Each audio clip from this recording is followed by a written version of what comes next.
Have you ever looked up at the sky and felt like it stopped breathing?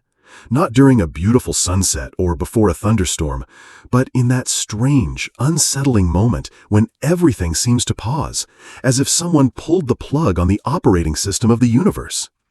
On the morning of June 13, 2025, I, Thomas Beckett, 51 years old, a man who once believed that everything in life could be explained through formulas and equations, stood frozen in my backyard, a steaming cup of coffee still in hand, while the sky no longer felt like sky, the sunlight no longer felt like light, and not a single bird sang as it usually would. What I saw above me wasn't a cloud, wasn't an aircraft, wasn't weather. It was a shadow shaped in a way no human language could describe, silently watching me. It had no eyes, no mouth, yet I could feel its gaze pierce through my skin like icy needles. My heart stopped beating, and the terrifying part was I didn't panic. My body remained still, but I knew I had been summoned. Not by a voice, but by something deeper than sound, deeper than any neural signal. And then I heard it, a whisper with no sound, striking my consciousness directly. The end is coming. Not as a threat, but as a truth long posted in the fabric of the universe, one I had never been still enough to read until that moment.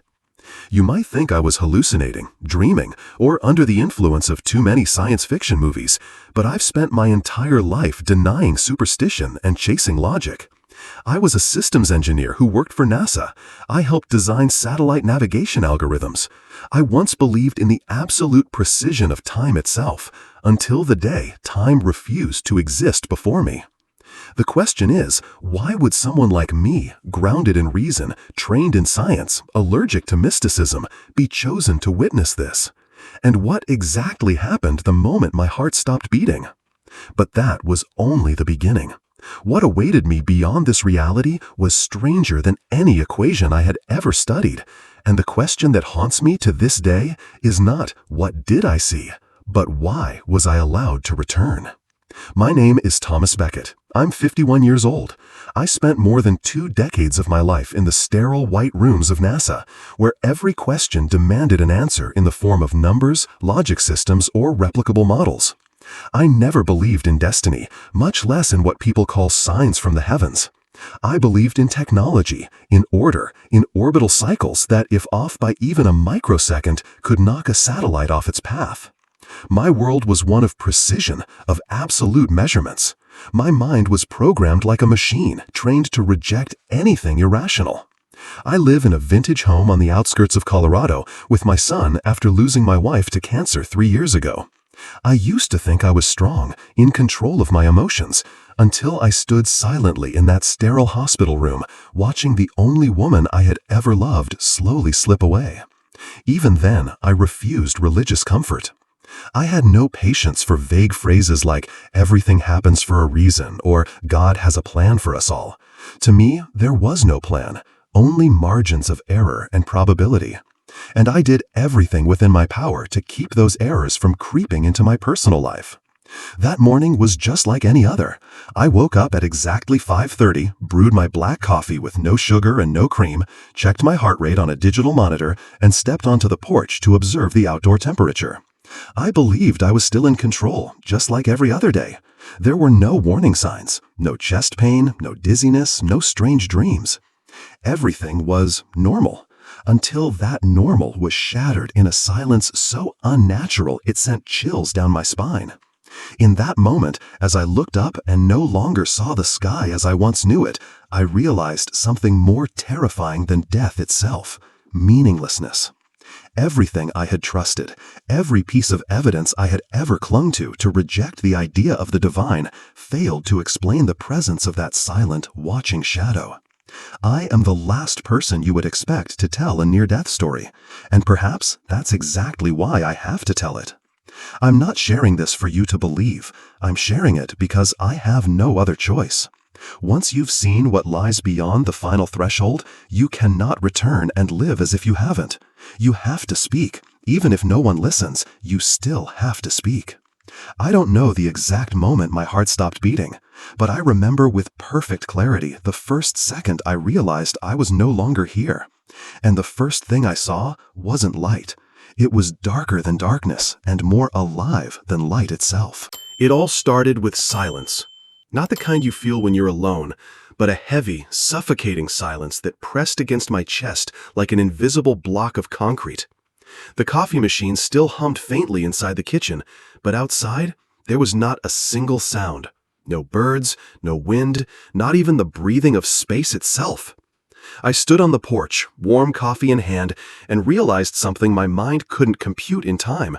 The world had just stepped out of operational mode. It was as if you were watching a video and suddenly the playback paused, but somehow you were still inside the frame. I looked at the row of trees in the yard. They weren't stiff, but they weren't moving either. There was no wind, yet the leaves curved slightly in one direction, as if an invisible hand had just brushed past and then stopped midway. That feeling, nothing can imitate it. It was a world waiting for someone to permit it to continue. There was no thunder, no dark swirling clouds like you see in disaster movies. The sky was simply wrong. It wasn't blue or gray or white. It looked like a massive body of water covered in a sheet of pale glass, with no depth, no light, no shadow. It wasn't the sky anymore. I stepped down into the yard. I wasn't afraid yet. It was more like a discomfort, the kind you get when you notice a variable is off but can't locate the error in the equation. I'm an engineer. I'm used to tracking anomalies. But this wasn't an error. This was a rupture in the fabric of reality itself. When I looked up, I noticed the clouds had stopped moving. They had been sliced along a clean horizontal line, as if someone had taken a knife and made an incision through liquid, then halted halfway. And right in the center of that cut, a shape began to emerge. Not quickly, not forcefully, but with a presence that locked every muscle in my body in place. It didn't fly, it didn't spin, it didn't glow. It simply existed. It had no distinct outline I could describe. It had no color, and yet I could see it. It had no eyes, and yet I knew it was watching. No sound came from it, yet I heard something like the heartbeat of the planet, beating off rhythm. And I felt that it felt something ancient beyond history, heavier than gravity, and deeper than any layer of atmosphere I had ever modeled. I felt a tingling begin in my fingertips, not from cold, but like when you accidentally touch something charged with static, as if a current was moving upstream through my body. I raised my hand, not to shield myself, but to reach out. And as my trembling fingers extended toward that shape, my chest tightened. It wasn't pain, it was a strange familiarity, like seeing someone in a crowd and your brain recognizes them before your mind catches up. But this time, it wasn't a person. It was a presence, a form of intelligence, a will. It didn't speak, but it transmitted, a message without words, without images. It went straight into the center of my awareness and planted itself there with 3 unmistakable words. The end is near. No threat, no warning, just a statement, as certain as the sun rising tomorrow. And what made my skin crawl was the fact that I believed it instantly. Without proof, without persuasion, I knew it was true. I knew we were standing at the threshold of something far greater than we understood. Right after that, my vision blurred, not from light, but because the world around me began to vibrate, like a pane of glass being tapped gently from behind. The lines of everything began to smear. I no longer saw the sky. I no longer saw the grass beneath my feet. I could no longer hear my thoughts. The last thing I remember was the sensation of falling upward, not down, up, as if gravity had released me. I slipped from my body as weightlessly as silk. There was no shattering sound, no tunnel of light, only a deep exhale from somewhere far beyond anything I had ever been taught to believe in. And then I fell into something that wasn't darkness and wasn't light, a place with no direction, no time, yet overflowing with feeling. It was there that I saw with perfect clarity. I was no longer me. And it was in that place I heard a call. Not my name, but something deeper, something I had buried long ago. When I left my body, there was no sound. No snap, no crack, no shattering. I didn't fly, didn't dissolve, didn't vanish. I was simply no longer inside that physical form. And strangely, there was no fear. No shock, no panic like the movies would have you believe. Only a release. So gentle it felt absurd, like slipping off a tight shirt you'd mistaken for your skin. I looked down and saw my body slowly collapsing onto the dew-covered grass. My left hand still loosely held the coffee cup, my right hand half raised, frozen in the moment before it could touch the unknown. My head tilted slightly, eyes open, as if witnessing the final sky of a world whose time had run out. I looked at myself, but didn't recognize it right away. My first thought was that the man looks exhausted. Then, a second later, it hit me. That's me.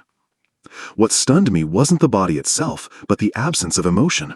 I didn't feel sorrow, or pain, or any sense of loss.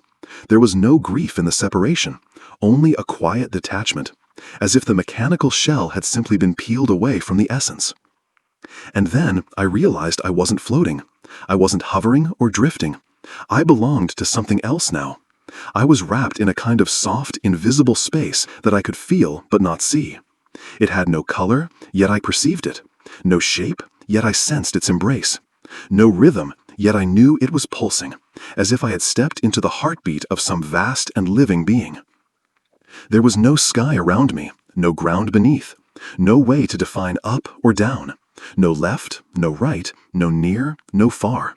Everything was one fluid field of warm, living energy. In that space, I had no eyes, yet I could see. No ears, yet I could hear. Nobody, yet I was fully aware of my existence. And what surprised me most was this. I understood everything. Not through words, not through explanation. The knowing didn't arrive from outside. It awakened from within. I understood why people fear death. I understood why so many doubt God. I understood how evil manages to survive, and why good often dies quietly before its time. I knew without having to prove anything. This kind of knowing wasn't logical. It was immersion. Like you don't know water by reading the formula H2O, but by plunging into the sea. In that place, emotions didn't need names. I didn't feel joy or sorrow in any familiar sense. What I felt was a high-frequency vibration, like unconditional love blended with a kind of pure understanding that carried no judgment.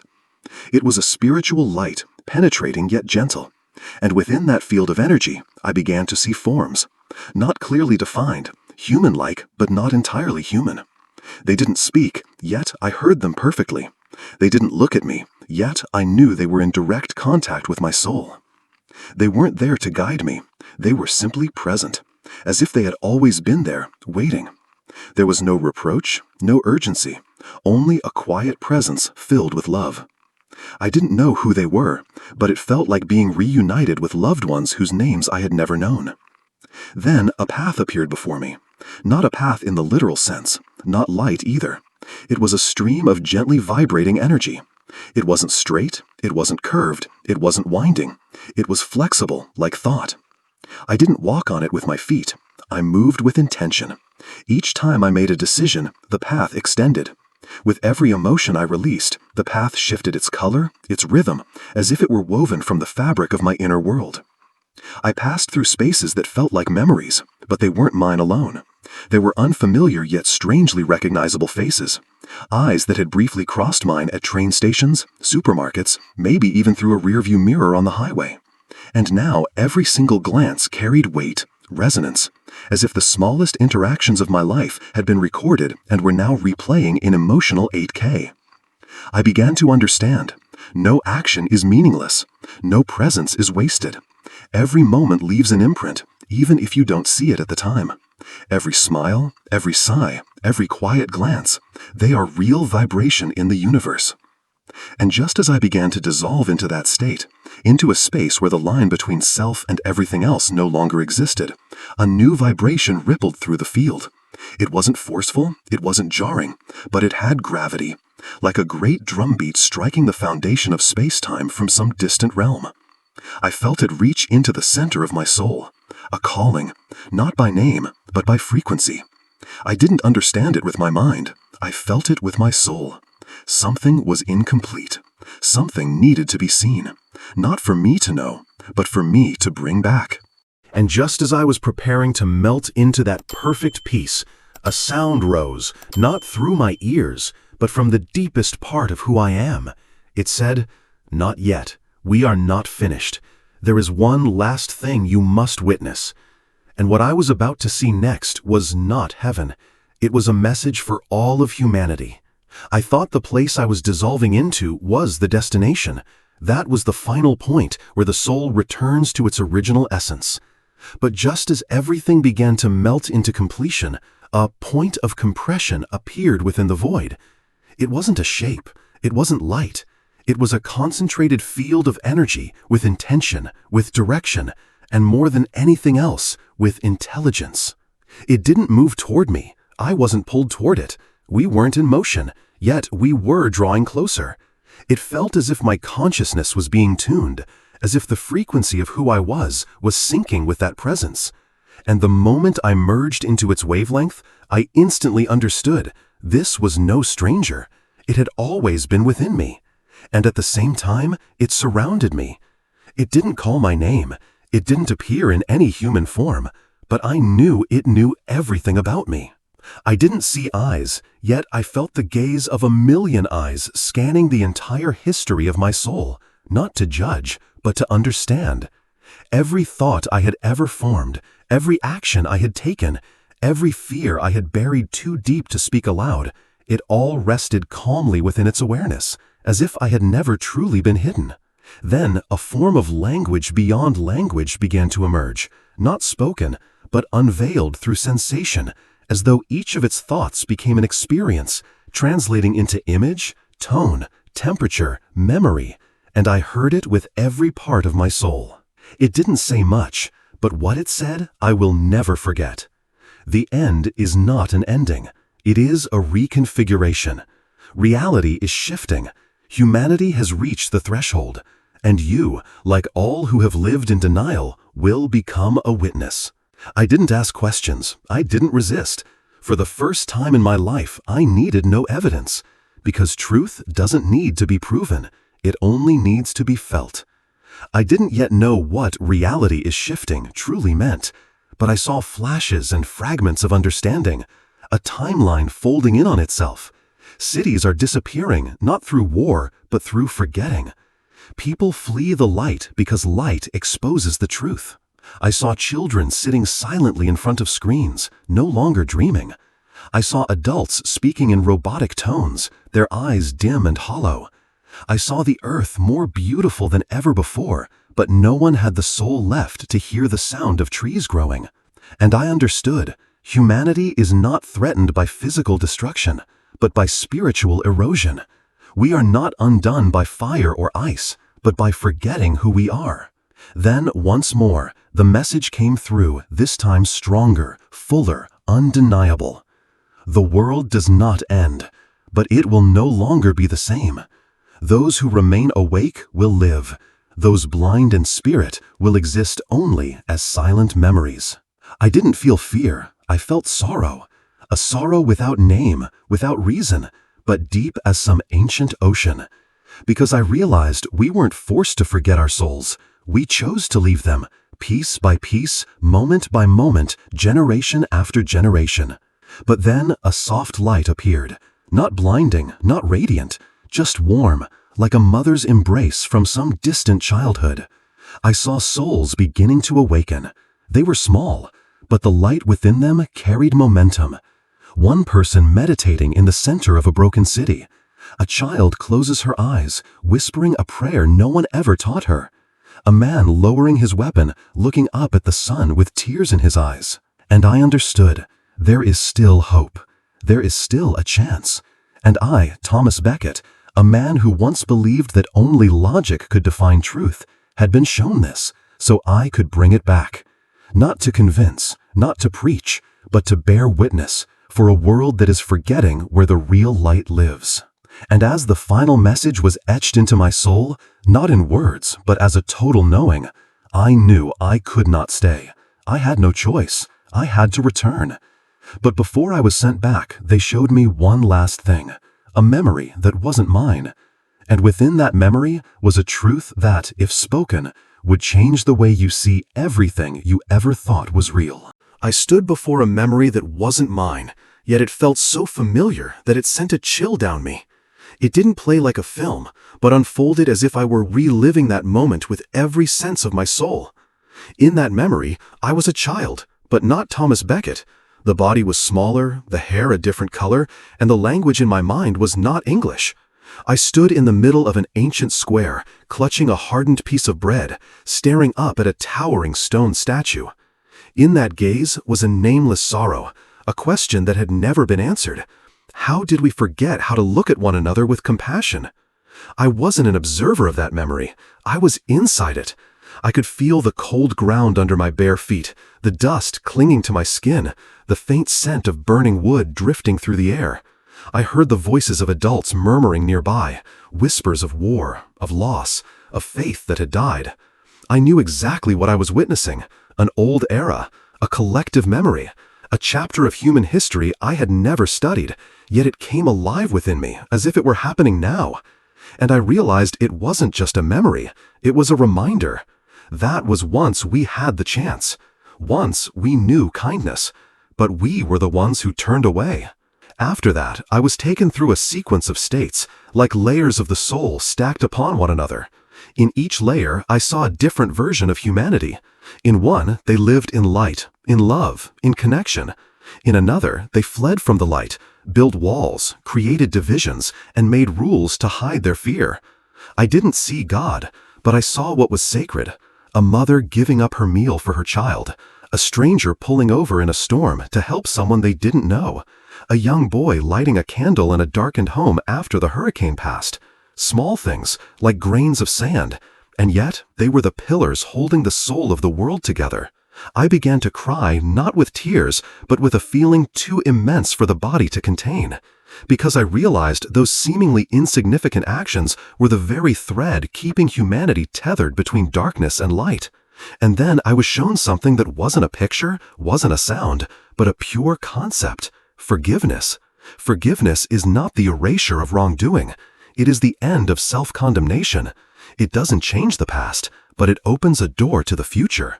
Forgiveness is the first thing you do when you remember that you came here to love, not to win. I understood why I had been allowed to see all of this, not because I was special, but because I had denied it all. I was the skeptic, the stubborn one, the man who believed only what could be seen or measured was real. And now I was the living proof that there is a deeper truth, quieter, stronger, and more enduring, that holds everything together. It doesn't need applause. It doesn't need to be celebrated. It only needs to be remembered. That we did not come here to build the ego, but to dismantle it. That we are not here to fear death, but to learn how to live rightly. And that was the greatest lesson I received. That death does not exist as we think it does. It's not an ending. It's a threshold, a corridor to the other side, where you're shown not a mirror for your face, but a reflection of how far your soul has drifted from its true nature. I realized that if there is any miracle in this life, it is the moment you turn back, not out of punishment, but because you remember that the path you left behind was home. And just as that lesson settled deep into my soul, I felt a gentle pull, not harsh, not demanding, but like a soft invitation to return. A call from the physical world where time still flows and my heart still had a chance to beat. I didn't want to leave, but I knew I had to go back. Not to live for myself, but to remind others that there are things which cannot be proven but still exist. That there are truths that don't need to be shouted, only lived. And if someone asked me what the most precious thing I brought back was, I wouldn't say the message. I wouldn't say the visions. I would say this: I brought back a memory of a truth that once lived in us but was buried by life's noise. That memory now burns like a small flame inside me, and I hope it touches someone, even one person. That would be enough. And as that flame of memory still flickered in my soul, I saw a dim light begin to fade. Then came the second call, this time not gentle. A jolt pulled me back, and in the very next instant, I understood. I was being returned to reality, but not as I was. I was no longer the man who fell in the grass. I was the man who came back for a very specific reason. The pullback wasn't like any movement I had ever known. It wasn't painful. It wasn't fast, it didn't shake or jolt, but it was absolute. It didn't feel like being drawn in by a magnet.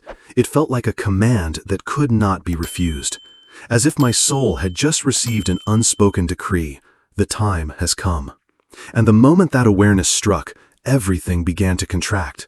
Not the other realm receding, but me being folded back into a limited form, like an ocean compressed into a single drop of dew. I didn't see a white light. I didn't hear weeping or bells ringing. I saw the ground, very close. The grass was still wet with dew. An ant was crawling across the edge of a leaf, and the scent of coffee, now spilled from my hand, mixed with the scent of early morning soil. All of my senses returned at once. But the familiarity didn't bring peace. Instead, it made me ache. This physical world suddenly felt heavy, as if every molecule of air was weighed down with slowness, with roughness, with forgetfulness. I opened my eyes not to see, but to confirm that I had been sent back. My heart began to beat again, not fast, not hard, but slowly, as if even it needed a moment to remember how to function. I heard the distant sound of a car. A bird began to sing again. The wind gently brushed past my ear.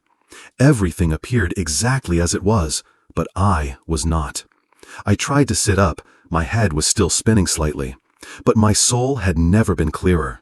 I was no longer the man who had collapsed in the grass. I was the man who had died for a few minutes and returned with new eyes.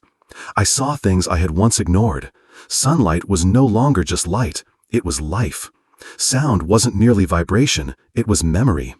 Every detail of reality became a message, a quiet call that, had I not died, I might never have heard. I walked back into the house. The clock on the wall still ticked. The coffee machine was still running. There was no sign that the world had changed, but I knew something had shifted forever. Not out there, inside me. I knew I couldn't tell this story as if it were just a strange occurrence. I couldn't pretend nothing had happened. I had been given a second chance, not for fame, not to make noise, but to be a witness to something that lives beyond words, beyond doctrines, beyond religion. And I knew with certainty I didn't return by accident. I came back because someone out there needs to hear this. Someone, just like I once was, skeptical, cold, logical, is standing on the edge of an inner collapse without realizing they are only one surrender away from the light. I came back to life, but not to resume the life I had.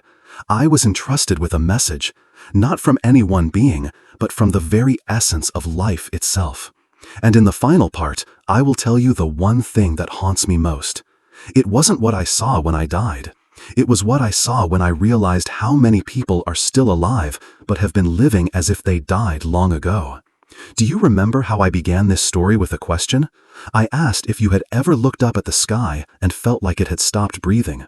Now I understand. The sky never stopped. It was us. We stopped listening to its breath. We don't die from a lack of oxygen. We die from forgetting how to connect. With ourselves, with life, with one another. I wasn't given a prophecy. No one showed me a doomsday date, a formula for salvation, or a religion to follow. What I received was a single message, clear, powerful, and unmistakable. The end is coming. Not as destruction, but as purification. Not as punishment, but as a final chance to awaken. Those who still carry fire in their hearts will become the light. Those who have strayed can still return. But time does not wait. I don't tell this story to frighten you or to enchant you with mystery. I tell it because I no longer have the right to stay silent, because I was shown something that, if you had seen it, you would never live the same way again. I tell it because I believe, somewhere inside you, there was once a moment when you looked up at the sky and felt like something was out of alignment, and you ignored it, just like I did. Now I live more simply. I listen more. I breathe slower. I no longer chase the light at the end of the tunnel. I carry it with me in every step. Because I've come to understand that the truth isn't somewhere far away. It's in the way you reach out to the person beside you, in the way you remain silent without judgment, in the look you give a child. That shadow in the sky didn't come to destroy. It came to awaken. Not the world, but each soul, including yours. So the question now is, are you ready? not to believe me, but to remember what you have always known deep down, that the world doesn't end with a bang. It ends the moment you stop feeling the quiet beauty of the morning light. But the good news is, you're still here, and you can begin again, right now, in this very moment.